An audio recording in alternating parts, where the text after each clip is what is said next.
There is a time in every life when the darkness of child darkness stretches into adulthood. The most profound hurts are not inflicted by strangers, but by those who bestowed life upon us. These hurts are not merely recollections, they resound within the soul, defining the way we love, the way we fear, and how we perceive the world. If this message speaks to you, stop for a second, just like this video, subscribe, and stick around, because what comes next might revolutionize the way you're carrying your past around for good. But to hold on to these wounds is to be held back by them, imprisoned by a past that denies us the fullness of who we are meant to be. These wounds that we bring with us from childhood are different from all others. They are not the scars of chance or fate, nor the wounds the calloused hand of strangers, but instead they issue from the very earth in which we took root first, from the parents who gave birth to us, who stood at the door of our becoming. This contradiction makes these wounds so deep, for they cut to the deepest level of the psyche. It is one thing to suffer with an enemy, but another to suffer at the hands of those whose faces were the first mirrors in which we saw ourselves. The child, at an early age, is not a solitary self. It lives through the eyes and movements of its parents. Each smile, each bitter remark, each gesture of care or indifference enters into its inner structure. The child's psyche is pliable, yielding like clay ready to be molded. What we are given or denied in these years does not just fade away. It becomes entwined in the very fabric of life. That is why the hurt we inherit from our parents keeps echoing long after the instant of its birth. It is retained not in memory but in the unconscious, where it informs our decisions, our associations, and our terrors in ways we cannot always discern. If a parent denies love or gives it on condition, the child does not simply feel absence. The child starts to develop a distorted view of the self, as though he is not deserving of love or constantly responsible for gaining it. As an adult, this distortion can be seen as an endless search for approval, a need to please, or a difficulty in trusting intimacy. The initial injury becomes a silent destiny architect, molding the paths one travels, and frequently to repetition of the very dynamics that created the hurt. A person who was shamed might shame others without even being aware of it. A person who was neglected will either neglect their own needs or grasp frantically onto the people they are afraid will leave them. The cycle continues, many times unconscious, until the process of awareness starts. Awareness, however, is not sufficient. Most people spend decades discovering the origins of their pain, but are still helpless in its face, as if learning itself could cure. The reality is more brutal. Childhood hurts cannot be transcended by recognition alone. They must be incorporated. They must be dragged into awareness, not just as memories, but as living components of the psyche that require acknowledgement, compassion, and finally letting go. Without this process, we are doomed to enact the unsolved business of our parents, as if we were projections of their unresolved conflicts. It must also be realized that the parent too is not an omnipotent God, but an imperfect human soul influenced by their own childhood wounds, bearing shadows which they never got the chance to confront. What we felt as cruelty, indifference, or control might have been their sole means of coping with their own internal devastation. This does not excuse the pain, but it sheds light on how it came to be. To view this reality is to dispel the delusion that our pain was the result of our worthlessness. It was not. It was the result of the frailty of those who were themselves broken. In this acknowledgement is the first potential for forgiveness, for it alters the story from personal flaw to inherited travailing. And still, there is the problem. The child in us does not reason in such categories. The child knows only the pain of having been unnoticed, unloved, or wounded. And so, as adults, we bear within us a figure who still yearns for the parent's attention, who still seethes at their shortcomings, who still grieves for the lack of what was required. This inner child freezes in time, tethering us to the past. When we strike out in rage, when we grasp in desperation, when we experience a mysterious hollowness, it is too often this child speaking, urging us toward acknowledgement that the wound still lives. The healing work is not to silence this child, nor to hide the memories deeper, but to move toward them with the compassion and courage that were earlier absent. We need to become for ourselves what our parents were unable to be. This is the real meaning of maturity, not just independence, but the readiness to bear responsibility for one's own inner life. We can't change the past, but we can control how it inhabits us. We can determine whether it jails or redeems us. To forgive one's parents for these earlier hurts is thus not one action, nor necessarily an action outside oneself. It is, most importantly, an internal process of retrieving the power lost in the development of the wound. It is the decision not to be forever a child in soul, waiting eternally for an apology, an explanation, or reconciliation which may never be given. Instead, forgiveness is the manner in which we release ourselves from the shackles of inherited pain, the manner in which we stop allowing the past to control our future. Forgiveness should be recalled as not weakness but strength or surrender. Forgiveness is not approval. Forgiveness is that we will no longer let it have power over our soul. It is a miracle of great courage, a refusal to have the narrative of our life authored by the mistakes of those who have preceded us. By forgiving, we liberate ourselves to be more than the totality of our scars. Here, then, is the first of the keys to forgiveness of our parents. To come to a full understanding of the truth that how thoroughly childhood molds us, how closely the psyche is imprinted by early hurts. Only then can we start to do the hard but indispensable work of taking those hurts and turning them into wisdom. It is not a journey for speed. It unwinds gradually as we muster the courage to confront our pain, the humility to learn its source, and the fortitude to let go of its hold. But out of this labor is the promise of real liberty, the liberty to live not as the captive of the past, but as a free individual, complete unto oneself. To forgive is not to erase. This is the great misapprehension of forgiveness, that it is a matter of faking it did not occur, or of sacrificing truth for the sake of peace. But forgiveness is a richer act, an act that lies not on the surface of the mind, but in the depths of the soul. It is a process of turning away from slavery and towards liberty, a rejection of being held captive by those same forces that injured us. For when we hold on to hate, we maintain in ourselves the very hurt that we wish to leave behind. The cut will not heal, not because it cannot, but because we refuse to let go of it. The mind does not forget, nor should it. What has been experienced, particularly in childhood, gets etched into the very fabric of our existence. Our parents' mistakes, their shortcomings of love, their cruelty or indifference, these cannot just be wiped away like pencil marks from a paper. They are marked upon us. But forgiving is not erasing the past with an eraser, it is accepting ownership of it. It is to say, this did happen, this has shaped me, but it will not shape me forever. In this manner, forgiveness isn't weakness. Forgiveness isn't capitulation. Forgiveness is the most extreme form of strength. When we do fight against forgiveness, we imagine we are holding on to justice. We tell ourselves, if I forgive, I excuse. If I forgive, I ignore the severity of the wound. But this is an illusion. Actually, when we refuse to forgive, we sentence ourselves to dwell in a courtroom where the trial is endless. We are judge, jury, and prisoner all at the same time. The verdict is never delivered, the sentence never imposed, and the case never dismissed. Forgiveness is the only action that concludes the trial. It doesn't alter what's been done, but frees us from the infinite loop of judgment. It is valuable to realize that forgiveness is not reconciliation. One could forgive without ever again going into the same relationship. Forgiveness is at bottom an internal process, a metamorphosis of one's relations with the past. It has nothing to do with whether or not the other person has repented, or even if they are alive to accept it. It has to do with whether or not we decide to stay bound, or whether we have the courage to move into freedom. The energy of resentment is heavy, corrosive, and exhausting. It consumes vitality that might otherwise go toward creation, love, and growth. To forgive is to reclaim that energy. It is to redirect it toward our own becoming. In this sense, forgiveness is profoundly selfish in the noblest way. It serves not the one who caused the wound, but the one who carries it. And yet, ironically, in freeing ourselves, we tend to free them as well. For the unconscious tie that bound us to them starts to break. Forgiveness takes courage because it asks us to confront reality. We are required to examine the wound realistically, without denial. People would rather suppress, hiding the pain in the unconscious, where it festers and reappears in disguised ways: anger in relationships, fear of intimacy, distrust of life itself. But forgiveness can't develop in denial. It starts in clarity. It speaks, this is what occurred, this is what I endured, this is the reality of my past. And from that awareness, it decides release. We should recall that our parents, like us, were not gods but human beings, trapped in the snare of their own complexes and shadows. What they did was often a result not of ill will, but of their own unresolved hurt. To be able to perceive this does not pardon them. It merely puts their shortcomings into perspective in the greater human drama. Forgiveness does not release them from blame, but it releases us from being trapped by their limitations. Forgiveness, in a sense, is rebirth. It is walking through death, the death of the old self of victim, the death of our clinging to grievance.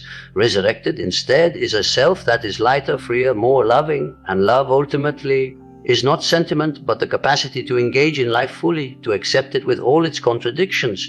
Forgiveness invites the possibility of this acceptance. The process is not instantaneous. Forgiveness is not one action, but a process that operates occasionally over years. It starts with intention, with the inner choice to no longer carry the weight. Then, little by little, through deliberation, through the psyche's working, through the slow mending of the heart, the weight relaxes its hold. One day, virtually unseen, we discover that the resentment has lost its strength. The wound, while still a scar, is no longer the rhythm of our existence. Forgiveness is thus the taking back of the sovereignty of one's own soul. It is the declaration, I will not let my past master me. I will not let other people's mistakes determine my future. I prefer freedom. This is the deep act of forgiveness, not erasure, not denial, but freedom. It is an act of courage, of maturity, and of profound love for oneself. And in exercising it, we move toward the wholeness that is life's true goal.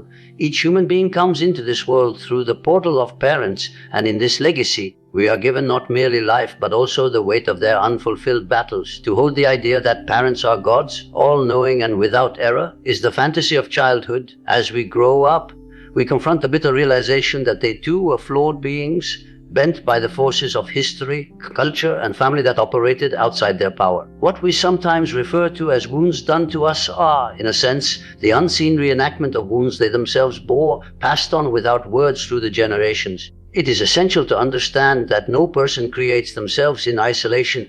The personality is not a solitary structure, but the product of countless influences stretching backward into the past. Our parents, like ourselves, were the children of their parents. They too were shaped by love withheld, by rigid expectations, by fears and limitations that were never fully confronted. Therefore, when they behaved in ways that harmed us through neglect, cruelty, or withheld love, it was not from some intent to do evil, but frequently from their inability to vanquish the shadow which dominated them. To view our parents as only the originators of our suffering is to shortchange insight. It is this perception that keeps us bound to bitterness, where the parent continues to be a dictator in our psyche. But when we let ourselves consider the possibility and look deeper to observe the humanity of those who raised us, then we can start to see that they too were trapped within the same cycle of fallibility that entraps us all. Maybe the aloof father himself had been deprived of affection. Maybe the mother who criticized grew up in an environment in which love was conditional, in which one had to be worthy. These are not apologies, but unveilings. They unveil that human beings do not behave in a vacuum, but under the weight of unseen burdens. When we do not understand this truth, we are still children in our hearts, waiting forever for parents who will never become the perfect beings we once envisioned. But the practice of seeing them as human, unfinished, and imperfect is the beginning of shattering the illusion of childhood. It releases us from demanding perfection where there never was any, and it welcomes us to enter into our own maturity. Forgiveness starts when we are able to keep both truths together, the truth of our suffering and the truth of their humanness. Forgetting is not about saying that what they did was right or ignoring the pain we went through. Forgiveness means that we must face the wound head on, give it a voice, and recognize its burden on our lives. But after that acknowledgement has happened, forgiveness asks us to look at the perpetrator of the wound as a human being with their own dark places. It is to see this cycle of pain so plainly. What was not healed in one generation will by necessity seek expression in the next. Until we break it, we pass it on. By harboring resentment, we are enacting the very cycle we abhor. We bear the wound as some sacred icon, allowing it to define us, allowing it to poison our relationships, allowing it to whisper into the decisions that we make. But to see our parents' flaw is to move the burden. Rather than a personal breach, it becomes part of the story of human limitation common to us all. This does not diminish our pain, but it puts it into a larger picture, one in which we are able to have compassion without sacrificing truth. Here is a paradox. Only when we drop the requirement that our parents will be perfect can we finally let ourselves off the hook for the disappointment that they were not. To regard them as human beings is to move out of the child's worldview and into adulthood. We are no longer the helpless victims of their behavior, but aware beings who can choose otherwise. We can utter, "This is what I got, but it is not what I have to perpetuate." And so, to forgive our parents is not to justify their shortcomings. It is to acknowledge that they never were the gods we thought they were, but finite and erring souls who did the best that they could with the awareness they had. It is to say, I see you, not as the perfect I once expected, nor as the monster I once blamed, but as a human being whose existence was also fraught with strife. In that acknowledgement, we are released. For in perceiving them clearly, we also perceive ourselves more clearly. We too are flawed, and in time we will also harm those who rely upon us, however hard we try not to. So forgiveness is not a sentimental act, it is the deep labor of the mind to shatter the chain of pain. It enables us to break free from being only extensions of the past and step into a future that is rightfully ours. Forgiving does not undo what was done, but we decide not to be controlled by it. We leave the door open to compassion, not just for our parents, but for ourselves and for all those whose lives we touch. Thus, forgiving our parents is not just a healing of the individual wound. It is an act of transformation that frees generations past and future from the bondage of unconscious repetition. It is to say, the suffering ends here. I will move forward with not the bitterness of what was, but with the potential of what can be. Resentment is an odd thing. It does not lie dormant inside us. It circulates. It develops. It feeds on our life force like a leech. Resenting one's parents is to unwittingly bind oneself to the very past we try to flee. What we abhor in them lives on within us, quietly informing our decisions, warping our relationships, and reverberating in the vocabulary of our feelings. We think we are punishing the ones who did us wrong by denying them forgiveness, but actually we punish ourselves alone. Resentment is not a thrusting weapon directed outwardly. It is an inner poison fermented within and drunk by the one holding it. When a child is neglected, excessively punished, or misunderstood, the mind documents it not as an occurrence, but as an injury to the soul. That wound then becomes an unconscious script replayed every adult life. A man resentful of his father's coldness may find himself distanced in love as well. A woman resentful of her mother's criticism may find that same critical voice swelling up against her in every moment of uncertainty. And so resentment holds the cycle, keeping the pain of the past alive in the present. We cannot avoid what we do not confront. If we harbor resentment and will not face it, it is a shadow presence within us, an inner tyrant controlling the direction of our lives. The failed father, the hurt mother become inner figures, tormenting us through projection. We might glimpse their face on our partner, their tone in our children, their judgment in our own mind, and thus holding on to resentment, we permit their mistakes to persist long after the initial moment has faded. We allow the dead hand of the past to control the living moment. Resentment also fools us with the illusion of righteousness. We can assure ourselves, I will never forgive, for what they did was wrong, and certainly wrongs were done, but moral gravity of the harm is not a reason for clutching bitterness. The reality is that bitterness feeds the fantasy of power. It makes us think that we are safeguarding ourselves against future hurt. But this so-called safeguard is a jail. The longer we clutch resentment, the more we identify ourselves by what happened to us and not by who we can become. The work, therefore, is not to deny or forget what happened, but to acknowledge that the energy of resentment ties us back to the root of our pain. So long as we resent, we continue to be children in front of our parents, still trapped in the saga of what they did or did not do. To develop, one has to let go of this bond, not by justifying one's conduct, but by not allowing one's conduct to dictate one's life. Forgiveness is the process of loosening the knot that ties us back to the past. Without forgiveness, the soul cannot breathe with freedom. It cannot assume its own shape. There is a more profound risk involved in resentment as well.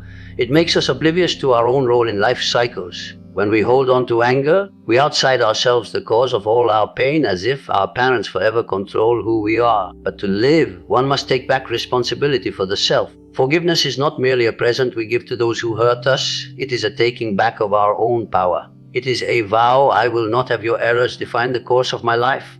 Without forgiveness, we are still property of the past. With forgiveness, we are writers of our own history. Forgiving does not imply that we reconcile if reconciliation is not possible or not safe. Forgiving does not imply that we act as if pain never existed. Forgiveness is an internal position, a deliberate choice to turn the poison of resentment into the medicine of liberation. It is the acknowledgement that holding the wound open by maintaining bitterness is to deny the potential for healing. It is the soul's turning away from preoccupation with what is lost toward the building of what remains to be found. When anger is released, the energy previously trapped in bitterness is opened up for expansion. The individual no longer expends their energy rehashing old arguments or reliving old vignettes. Instead, that energy can feed into creativity, into love, into the search for meaning. The hurt child is no longer the only focus of the psyche. The adult who has forgiven emerges prepared to live. We can never be free if we are still bound by resentment. We become free only when we decide to let go of it, not because the people who hurt us deserve forgiveness, but because we deserve peace. Resentment might feel like armor, but in reality, it's a cage. Forgiveness is the key that unshackles it. To bear resentment is to bear our parents' faults as if they were sacred relics, forever shaping who we are permitted to be. To forgive is to lay those relics down, to reverence the truth of the hurt, but not to let it continue to define us. So I say, let go of the bitterness. Don't let the darkness of the past dictate the radiance of your future. Your parents' mistakes are theirs. Do not permit them to go on working within you. Forgive, and you will find the bondage of bitterness was never around them. It was around you. Forgiveness is what gives you the power to live, not as a victim of the past, but as the architect of a new destiny. Forgiveness is never a one-time act and done once and forever, but a process worked out gradually in the innermost regions of the soul. To think of it as an abrupt turn of the heart is to misconceive its character. What the psyche requires of us is not instantaneous liberation, but incremental change, a progressive working through of increments that cover both hurt and reality. One cannot order forgiveness, because it defies the will in its normal meaning. Rather, one has to walk towards it step by step with the same patience that nature uses in transforming winter into spring. The starting point is awareness. People spend decades trying to push their wounds of childhood beneath the surface as if they didn't exist, or reducing them to manageable proportions to hold on to a tenuous sense of fidelity. But the unconscious never forgets. The body stores in tension, in sickness, in patterns of self-destruction. The mind stores in dreams and explosive flashes of rage. In order to make the first step, one has to be ready to see clearly what was done, without subterfuge. This requires honesty. My parents hurt me, and this hurt exists in me to this day.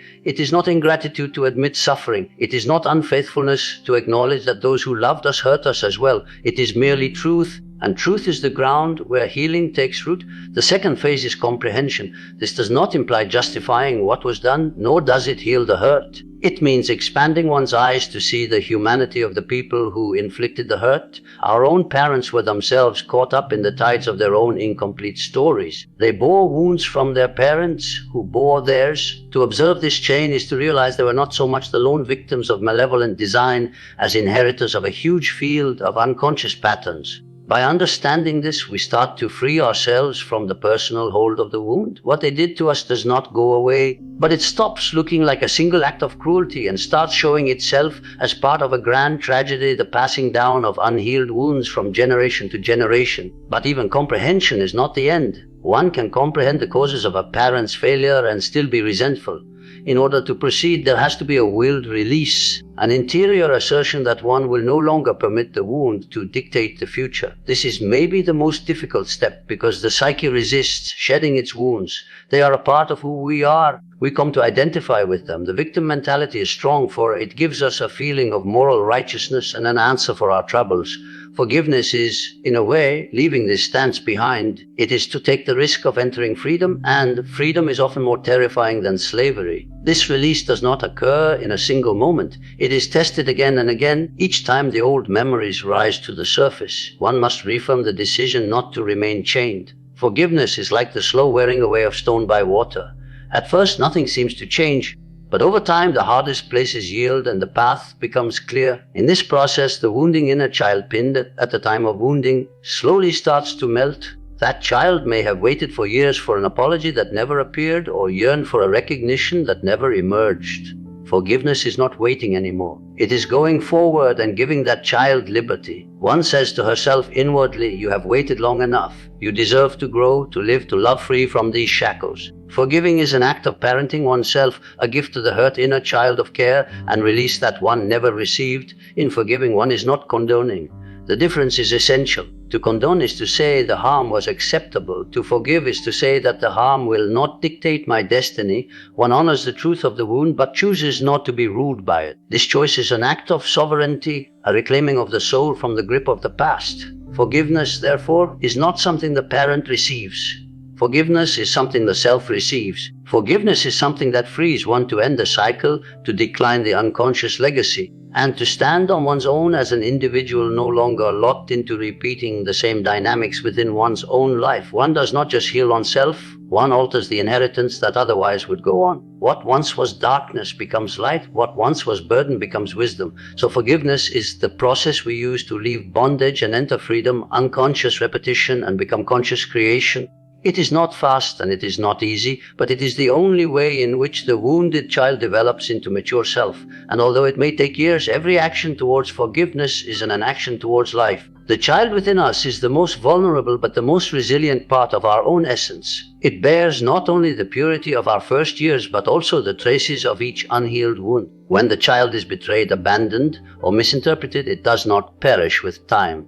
It secretes itself in the innermost recesses of the psyche, waiting, trapped in time, for acknowledgement and healing. Most men and women spend their whole lives under the silent dictatorship of this hurt child, recycling habits bred in pain, unwittingly reenacting what was originally done to them. Forgive one's parents as an act above all else of freedom for this child.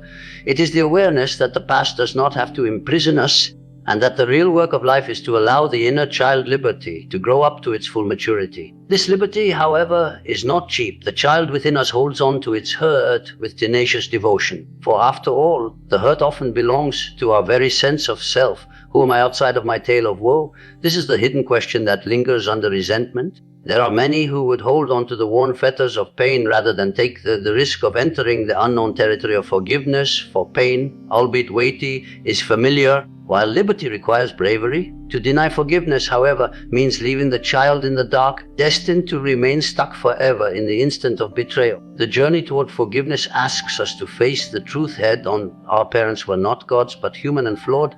We see them as omnipotent children, so their shortcomings are cosmic in nature. Only later do we realize that they were the children of parents themselves who failed them. They brought forward their own shadows, their own unresolved terrors, their own incomplete knowledge of love. To understand this is not to excuse what has been done, but to understand why perfection never had a chance. It helps us realize that the hurt, though individual, was part of a chain leading back through the ages. To forgive them is not only liberating yourself, but ending the cycle for the generations who will follow you. The child in us yearns for an apology that will never come. It waits for parents to utter the words, "I am sorry, I see you, I understand what I did."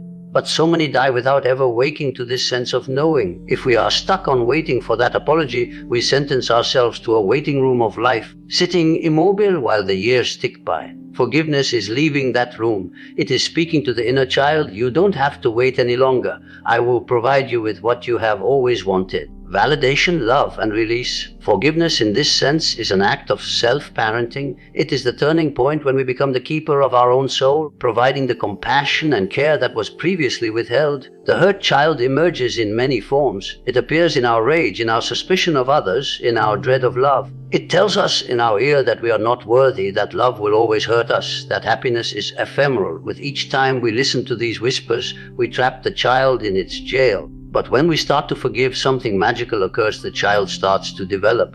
The frozen picture in our mind begins to melt, and we realize that we are no longer responding to life like a helpless person. We start standing like adults, awake, aware, and free to choose. Forgiveness does not imply reconciliation. Forgiveness does not ask you to put yourself once again into the hands of people who have wounded you. It does not require forgetting, nor does it require you to deny the authenticity of the pain. Forgiveness is an internal process, a choice of the soul to let go of the hold of resentment. It is about saying, "This wound will no longer define me. I will not let other people's faults be the basis of my future."